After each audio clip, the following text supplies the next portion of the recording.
Hi, everyone. Welcome back to the podcast. My guest today is Brittany Kramme with The Right Hand of a Realtor. And today we're talking about how independent uh, assistants and transaction coordinators can build their businesses in this slow market. So I'm so excited to have Brittany on the podcast today to talk about another way that you can build financial security and stability for yourself and your family. Brittany, welcome. Thank you. Thank you so much for having me. Absolutely. So give everybody a little bit of a background. How did you come to do what you do, and what exactly do you do? Absolutely. So I actually got started in real estate as a licensed assistant in 2014, and I sold real estate full time for many years. Eventually, that relationship transformed into a partnership where we were a real estate team. And in 2017 is when my husband and I started growing our family. And I realized that, as much as I love real estate, as much as I love my clients, I don't love the on demand and the nights and weekends. And, you're kind of just always available for your clients and that level of customer service that you need to provide as a real estate agent. So, not to say I won't ever sell again, but at that time in my life, I was like, okay, how can I take my knowledge and my experience and apply it in a different way? And that's when I started my online virtual assistant business where I help real estate agents as either a transaction coordinator, a marketing assistant, or general admin, whatever it may need, what they need support with that I can do behind the scenes and support them so they can be successful in their businesses. And since then, I realized, let's fast forward now to the pandemic happening where a lot of people were sent home. Well, Brittany, you work from home. What do you do? How can I serve real estate agents as well? How can I do this and support them? Because even though that we were in a global pandemic, people were still moving and they still needed real estate assistance. And it's like, well, I got into coaching, I got into mentoring, I got into teaching other women how to do what I do. What is a transaction coordinator? What does that look like? How do you set up those systems? How do you set up your schedule? How do you do it with little ones at home? Um, and that's where I'm at today. I help women do what I do. Fantastic. So let's talk about why somebody would choose the route of being an independent TC or a virtual assistant versus going to work for a company. What are some of the pros and cons as you see them? Absolutely. So you could be a part of a team, but one of the benefits of being independent is that not only are you serving one agent or one team, you can serve multiple agents. Now, I say that where, depending on where you're located, I am here in the United States, we have to be very aware of our state laws. So I say that with a grain of salt. Please be very aware of your state laws and what you can and cannot do as a licensed assistant or an unlicensed assistant. Um, but you can help multiple agents. Their other benefits include you get to kind of control your own schedule, meaning there are deadlines in real estate, but as long as I know when those are, it doesn't really matter when I get my work done. And as for my clients and as for my agents, they also don't really care whether I'm working at 8 a.m., noon during nap time, or 10 p.m.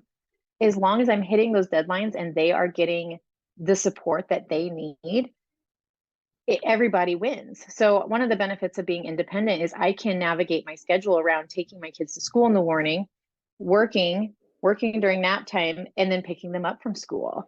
And if needed, I try not to, but after they go to bed, sometimes I might get an hour and two before I go to bed. And that's just one of the benefits of being flexible. I can set my own rates. That is another benefit. So based on my knowledge and my expertise, I can charge differently than someone who is just starting. And not to say that they won't get there, I'm sure they absolutely will, but that is also another benefit when you're an independent contractor. You're not bound by what that other person is willing to pay you as a W-2 employee. Right. So who's best suited for this type of work? Oh gosh. I mean, anyone, and this is something that I really stand by, and you might think I'm a little bit crazy, but I stand by that anyone, and I mean anyone, can be a virtual assistant or a transaction coordinator support role to a real estate agent. And I say that because no matter what your background is, whether you came from real estate like I do, or if you are a teacher or in the medical field, or a stay at home mom who's looking for just a little bit of extra cash, you can absolutely do this. And I say that because if you can manage a calendar and you are organized and you are detail oriented and you are good at communication, there are certain characteristics that will make up a good real estate assistant and transaction coordinator. And those are some of those characteristics that I was mentioning. So again, if someone who is interested in this, if you're good at managing your kid's schedule, if you're good at managing all of the things in your life, you can handle a real estate agent schedule more likely than not. If you're good at paying attention to fine details, especially as a transaction coordinator, you have to be able to look at a contract and see, is it fully executed and fully signed? What are those important contingency dates that we need to pay attention to? And all of the contracts and amendments and addendums and all of those things along the way, they all pass across your desk and you need to know what you're looking for. Someone who is organized, transaction management and real estate, it is moving very fast. There are multiple transactions going on with lots of different dates at one time. You need to be able to keep track of, okay, what file is where and what details are attached to that file, right? So you need to be organized and have a system for that. And then communication. I mean, communication is key in real estate. You know that.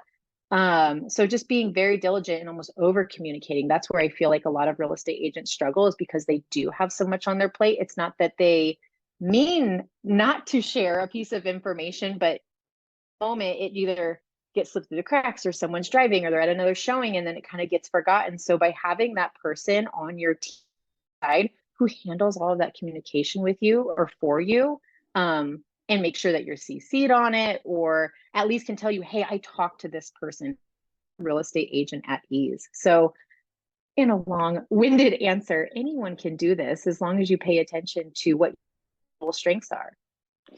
Yeah, and I definitely agree with you. I mean, anybody can learn the contract and the real estate process.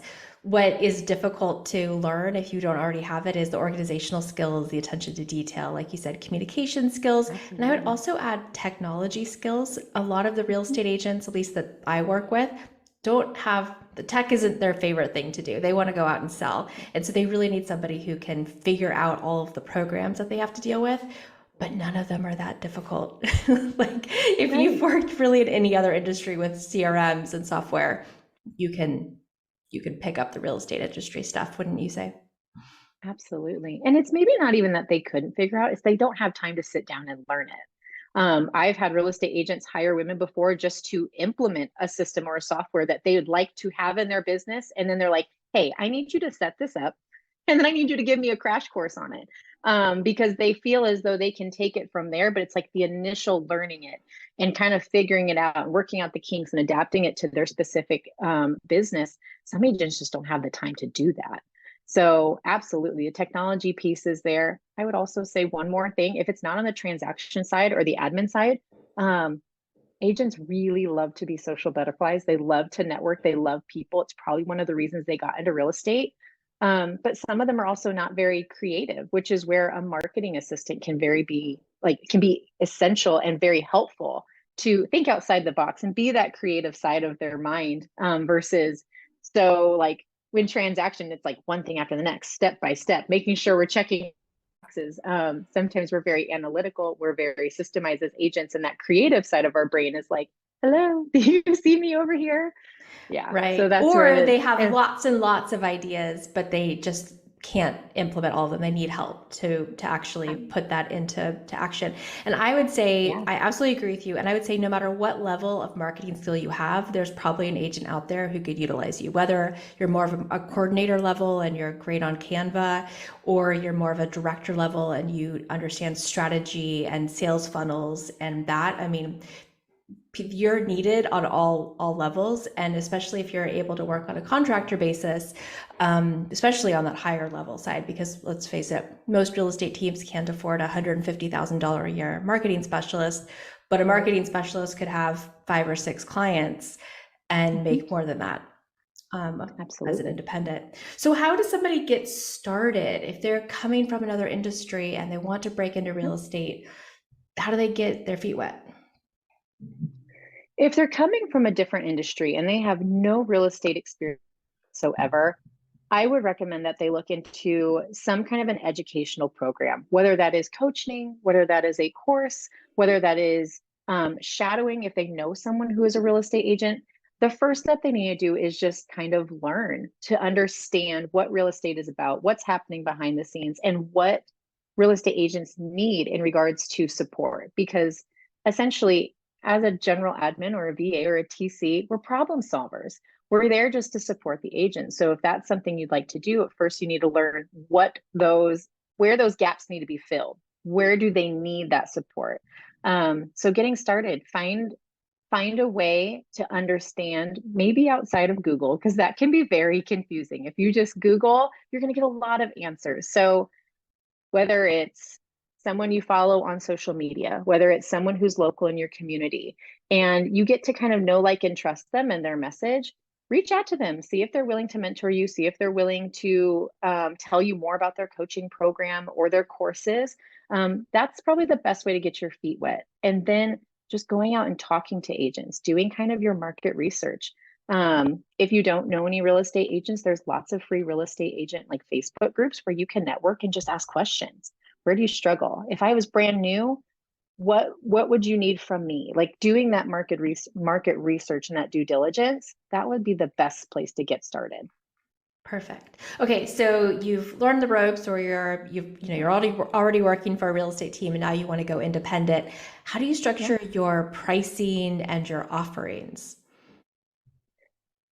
Pricing is one of those very tricky questions. On the transaction coordination side, it is much easier. So I'll cover that first. If Sure. you are a transaction coordinator, and I speak here for the United States, you pay or you get paid per transaction. So you get paid upon closing, and normally it's a set fixed rate.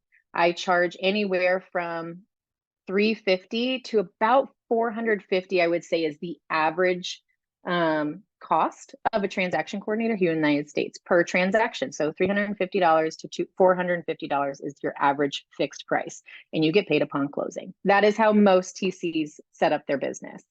Now, on the virtual assistant side, it's a little trickier because it will really depend on what services you offer. If an agent just needs you for marketing or maybe a social media manager or some content creation, something like that, that's very specific, might only cost you $750 to $1,000 a month on retainer, where they're going to post for you and create your content. But if you're really looking for a true right hand, if you're like, I need someone who's going to help me with my marketing, someone who's going to help me with my communication, who's going to help me with my um, client appreciation events and gestures, and someone who's going to do my email marketing. And that list can get very, very long, right? Someone who's going to help me with my physical mail or postcards, my buyers and sellers packets. That, like I said, that list can get very long, in which case that cost is going to be higher. So as a virtual assistant or someone who's doing general admin or marketing, it really just depends how you price or how you structure your packages. If you have some, sometimes that's the easiest because real estate agents are visual. They just want to say, here are my options, 1, 2, 3. They can be, silver, gold, and platinum. They might have a few a la carte options where they can tack on to any of those packages. That's one way to structure it. Others, they do more of a discovery call where they have the agent jump on with them, tell them what they need. They take all those notes, they ask all the questions, and what they do is they turn around, they give them a proposal that is specific to them and or their needs. So there's a couple different ways you can do that in regards to pricing, but when I work with women, I always help them through that if they need it, where it's like, hey, I talked to this agent, this is what they need. Also take into account, don't ever sell yourself short. What are you bringing to the table? There are women who have been marketing experts for 20 plus years who then go in to serve and learn about the real estate industry. And that doesn't count for anything, or like that counts for something. Mhm. So, when it comes to pricing too, you have to realize how much experience does this person have, how knowledgeable they are in real estate, and things like that as well. Right. And what kind of leverage are you giving that agent, right? So if the Yep. agent isn't spending 20 hours a month or whatever it is on Yeah. their marketing, what are they able to do instead? And what kind of value are you bringing Right. into the process, right? So sometimes it's not just about Absolutely. our time exchange for money, but the value exchange for our presence in that time, right? Absolutely. That Yeah. ROI. And that's something that, I would suggest any kind of a service provider to share with them, not just my deliverables. That's what I always say. Not just I can do these services for you, but like what is the true benefit to the agent? Are they going to be able to bring on more clients? Are they going to be able to make more money? Are they going to get more time back? Are they going to feel less stressed and overwhelmed? Are they going to have more time where, you know what, after like the workday is done and they go to a child's little league game, possibly, maybe they can forego not having to sit on the computer for 2 or 3 hours at night because they had someone who already took care of those tasks for them throughout the day.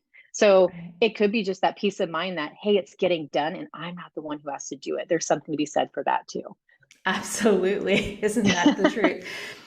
So, as we talk about packages and pricing, I think the next kind of step in this conversation is about boundaries Yeah. and expectations, right? Yep. So, talk about how do you coach and mentor your clients around setting clear expectations and maintaining boundaries with clients so that you're not just continuing to give away more and more of your time and Right. resources? Absolutely.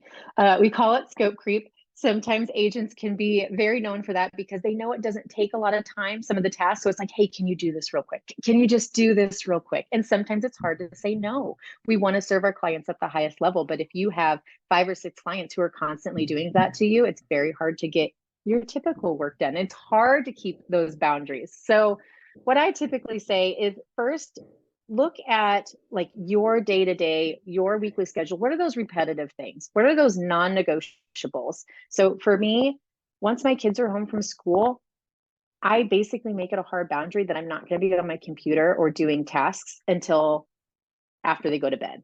And my agents know that. I would say that's another thing, just very clear communication and expectations being set up front from both parties. If you are someone like me who says, these are the times where distinctly I will not be working, I make sure I let them know that. And if that's a deal breaker for them because I'm not readily available, then maybe we're just not the best fit, and that's okay. With that being said, they know they can send me, I don't make hard boundaries of when they can and cannot send me things or communicate with me. They know they can send me a contract, they can ask me to follow up on something, they can send me a request anytime they would like, but they kind of know what I call like my office hours. They know when I'll be sitting at my computer and the next time I'll get to that, because I would never want them to not communicate something with me because that hurts everybody. I can't do my job efficiently and something might happen if they forget to then come back to it. So always communicate on both sides, but setting those expectations, setting those boundaries. So looking at your calendar as a service provider, what are those non-negotiables?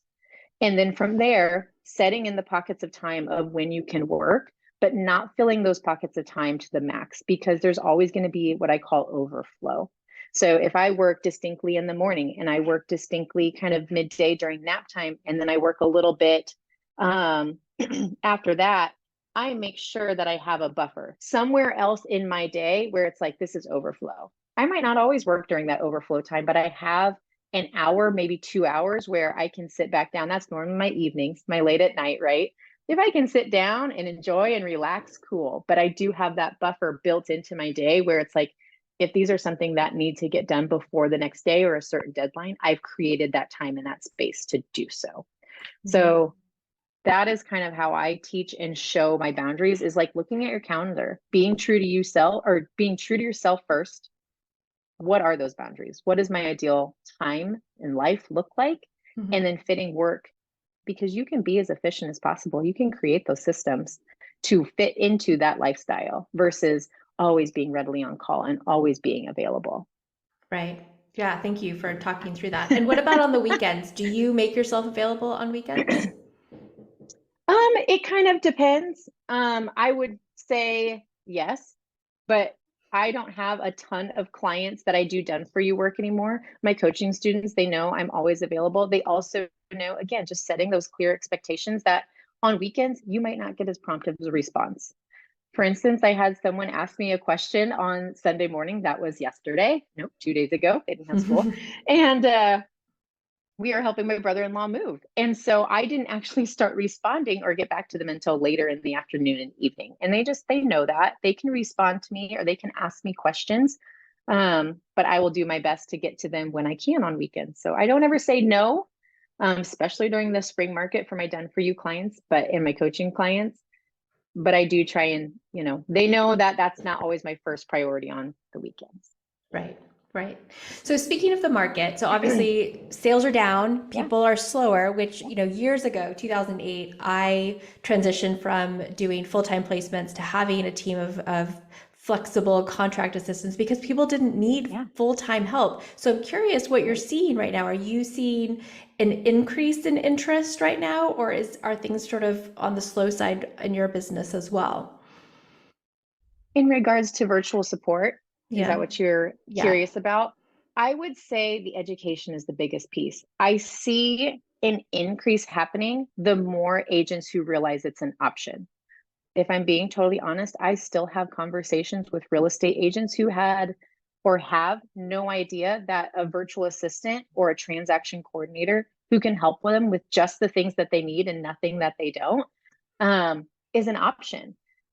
When I was in real estate before I got into this online industry, a lot of agents in my brokerages and in my market, I'd noticed that they kind of felt like it was all or nothing, right? They felt like they either had to hire a full-time W-2 employee and now they had to take on like providing for that person's lifestyle essentially.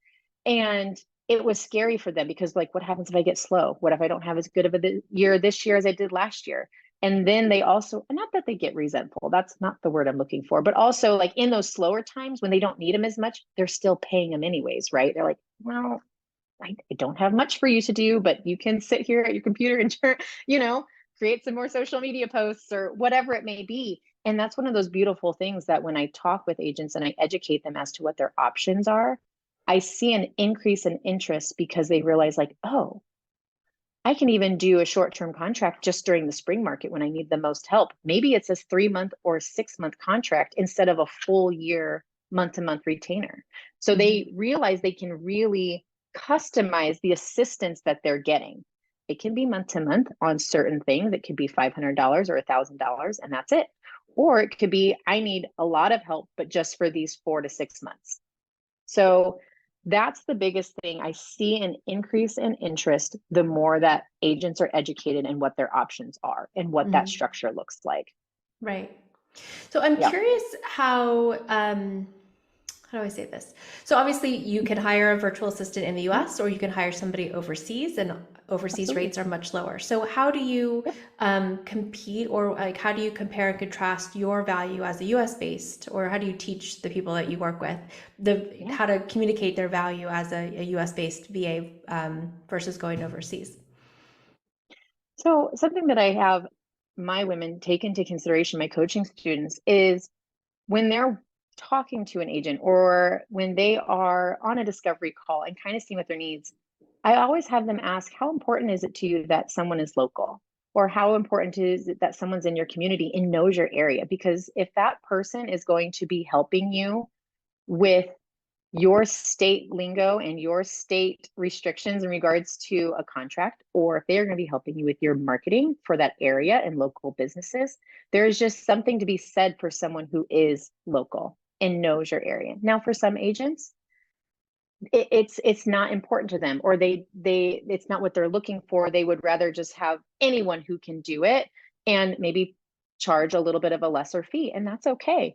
But I have talked with agents and I have heard some of my coaching students tell me that my agent is looking for someone who understands her market, who understands her clientele, who understands our lifestyle. Because even if you're in the US, I'm in the Midwest, and that lifestyle is totally different than someone who is like down in Florida on the coast, or maybe up in the mountains in Montana or in Colorado or something like that. Mhm. So I always have them do their due diligence of just asking an agent, how important is it to you that someone is local? And then letting the agent talk. I ask agents that as well, because if they are looking for the most cost efficient, then maybe a US based support system is not what they're looking for. But if they're really looking for someone who truly understands and knows that area or knows this culture, then that's sometimes worth the investment. Yeah, absolutely. Yeah. I always say too, for things like copywriting, it's Yeah. you want to go with a US based person. Yep. There are just some things that are just they're difficult to capture the essence if you're not Yep. local and in the culture. 100%. I think that's a really good distinction. What are some of the challenges or the common challenges independent VAs face, and how do you coach people through those? I would say one of the biggest challenges and questions I get is how do I find clients? And I always find that funny because there are so many real estate agents. I always use the joke where it's like I could throw a rock and hit the house of a real estate agent because there are so many and in different avenues of real estate, right? They don't all just sell real estate. Residential real estate. Some of Mhm. them are commercial. Some of them are investors. Some of them are builders. And there's a lot in the real estate industry in regards to who you can serve. So coaching them and getting clients is one of the biggest things. And it really just comes to having conversation. And I'm not talking about just having to go out and be like, I only need to talk to real estate agents.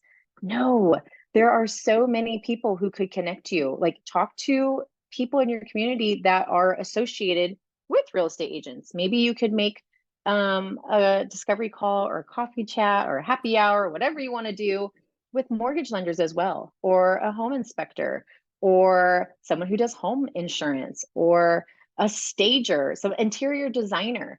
If you even just network and get those people in your world and you let them know what you do and how you can serve a real estate agent, how you can support them, there's a very good chance they'd be like, I know someone, I can think of someone who could really benefit from your services. And now you have a warm introduction. So that what I say is one of the biggest barriers is just getting your foot in the door. It's scary. It's scary putting yourself out there. It's scary being new. And we want to feel as though we have it all together, like we know it all, we have all the answers, but we all start somewhere. And that's again where the communication, the expectations come in. When you have your first calls with an agent who maybe was introduced to you, or it was a cold lead, someone who maybe you initiate a conversation, let them know you're just getting started. There is absolutely no shame in that. There are actually benefits in that. Leverage that. Say, hey, I'm in a coaching program or I'm working with a mentor. The best thing about this is that I'm learning and I can adapt to your systems and the way that you do business. I'm looking to learn.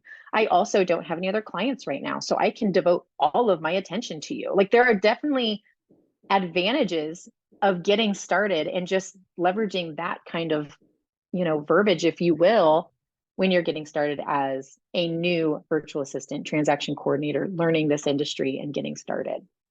Perfect.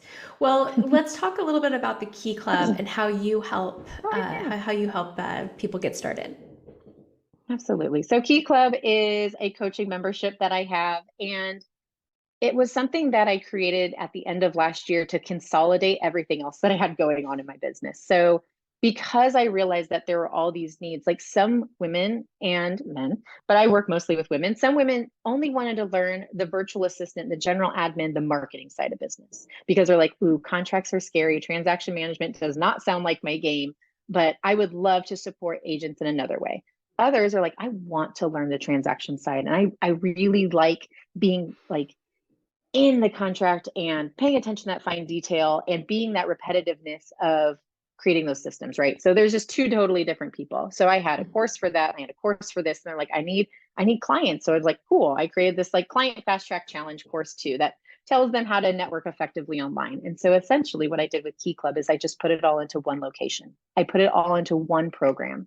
And so now anyone who joins Key Club, they get access to all of my courses that I've ever created. They also get all of my templates and all of my checklists, and they get my discovery call guide and all of these resources that my onboarding system, things that help them become successful in business. And not only that, they get access to me. So as they're going through the trainings and getting that education, as they're looking at the resources, if they have questions or if they want to bounce ideas off of someone, they have me, and they also have the whole community of women that are in there. So it's just this really unique and beautiful program where you have the education side, you have the community side, you have the support and the accountability side, and you have the done for you resources that can help you get up and running very quickly. And it's all in one platform and all in one program called Key Club. Fantastic. Sounds like a wonderful resource, and I will include the link below. So if you're Thank you. interested in exploring an independent career as a virtual assistant, make sure to check out all of Brittany's resources. If you would rather work full-time for a team, make sure to go to jobs.proreastaffing.com to check out our open jobs, and we'll see you on the next podcast. Take care. Thank you so much. Bye. Awesome. That was great.